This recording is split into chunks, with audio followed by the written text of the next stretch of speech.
All right, so the question of the day is, why are empaths and narcissists so drawn to one another?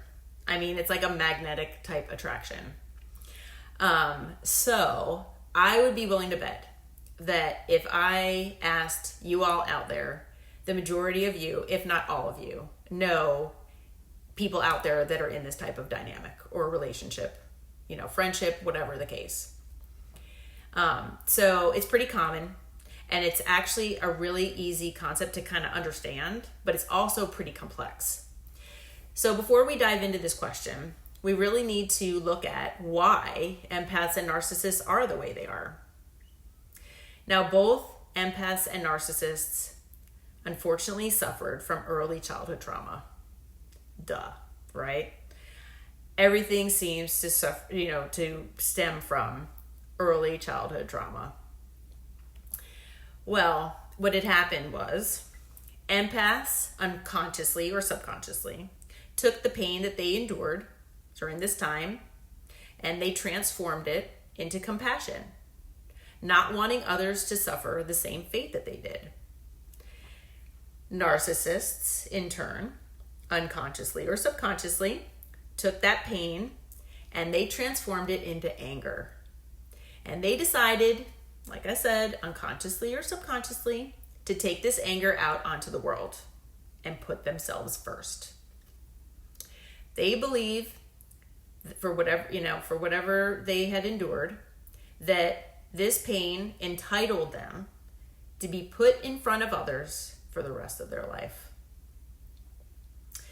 So basically, empaths kind of harness their inner strength and were, basically refused to let this trauma destroy the goodness in them.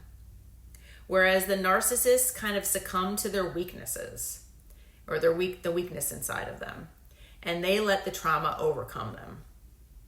Like I said, this is usually subconscious or unconscious. It's not like consciously these people out there, decided, hey, I went through pain when I was a kid and I'm going to be this way. It's just something that happens. So now that we know a little more about the basis of this type of behavior on both sides, we can look a little more closely into the relationship between narcissists and empaths. So it is usually a really magnetic but rocky connection. Empaths are just highly intuitive, and they are especially intuitive to the emotions of others. They're compassionate, they're deeply caring, they always want to help and support others.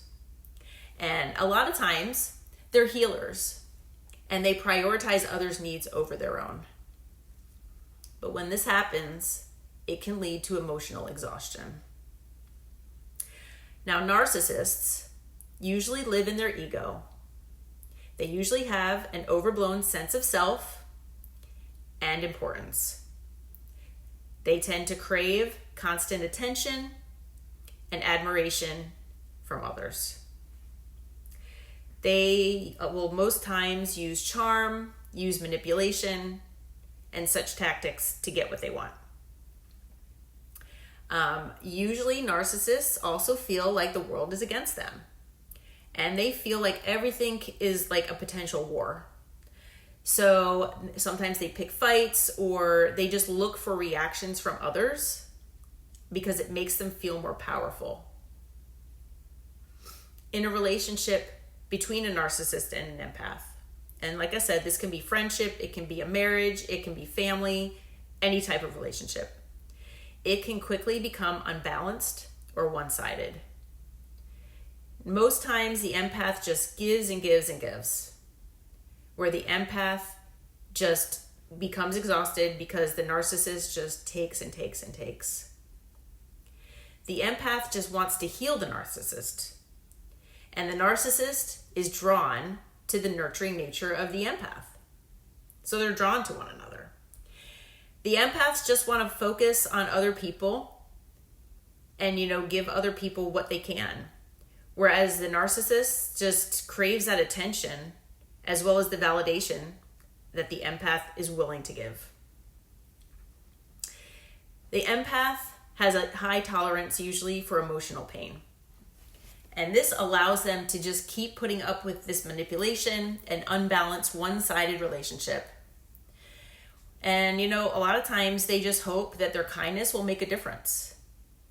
And that somehow this unbalanced relationship will become balanced by them just keeping giving. And, at some point, this person will realize, the narcissist, that they're doing all of this for the good of the narcissist and that they're hoping they will change. Well, we all know that we can't change other people. So the charm and the charisma of the narcissists draws the empath in, whereas the empath just hopes for a deep and meaningful connection. They're really desiring that with this person, but it never ever happens.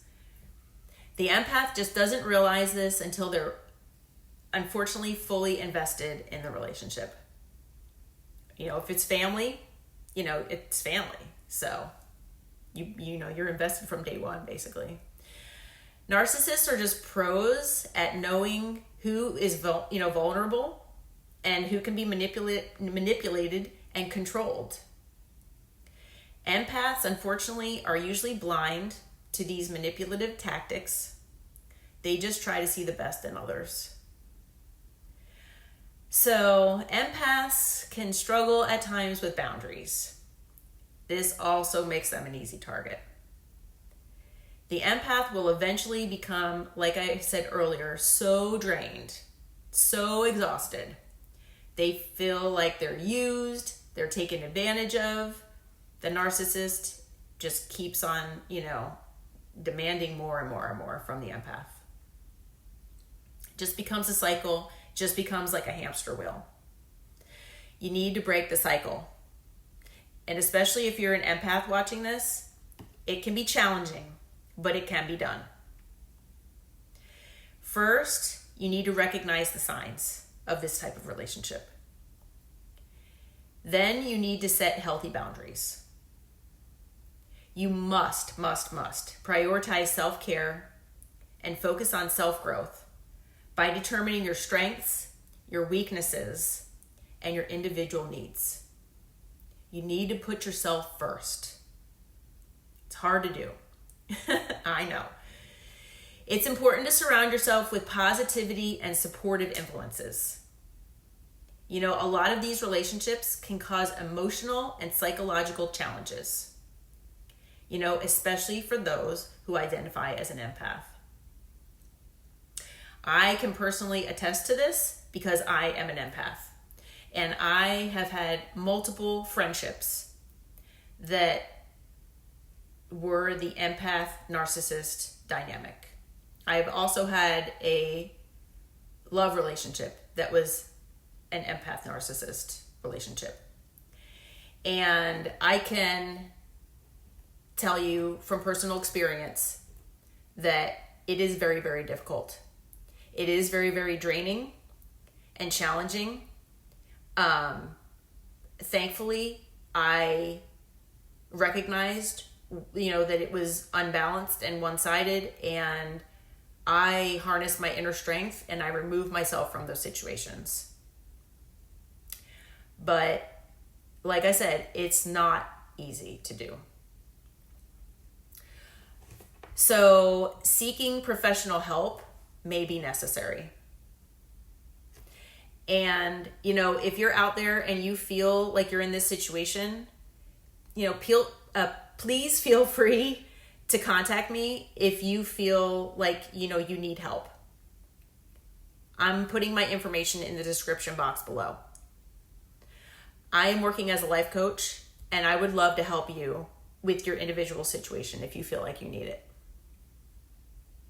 Like I said, I've been through this myself, and I feel for you, and I understand somewhat, at least, of what you're going through. Now, everybody's situation is different.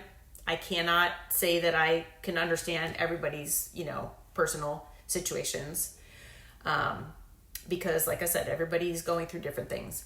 But I have been through these types of relationships in the past, and I'd love to help you with my, personal experiences and, just helping you overcome this however I can. In later videos, I will be focusing on narcissistic abuse and diving deeper into these types of relationships.